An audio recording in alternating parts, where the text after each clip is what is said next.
အိမ်ထဲမှာပဲ အော်တယောက်တည်းဖြတ်တန်းပါလား ဟုတ် အော် crush တွေပါရွေးရှိလားညီမလေး မရှိ အော်မရှိ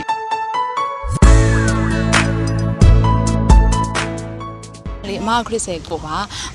မိကုန်းလေးတစ်ခုလောက်မေးချင်တော့ပါနော်ဟုတ်အခုလာမဲ့ February 14မှာညီမလေးကိုဘယ်လို plan လေးများစီစဉ်ထားလဲမသိဘူးရှင်တယောက်ချင်းစီပြရတယ်ပါအကျေ အိမ်ထဲမှာပဲ အော်တယောက်တည်းဖြတ်တန်းပါလား ဟုတ် အော် crush တွေပါရွေးရှိလားညီမလေး မရှိ အော်မရှိညီမလေးကရောဘယ်လိုလေးဖြတ်တန်းပါလဲ အဆောင်ပါပဲ အဆောင်ပါပဲအော်တယောက်တည်းပဲဖြတ်တန်းပါ တယောက်တည်းပဲ အော်ဟုတ်ပါပြီကျေးဇူးများတင်ပါတယ်အခုလိုဖြစ်ပေးတဲ့အတွက်ညီမလေးဟုတ် Chocolate, mental proof.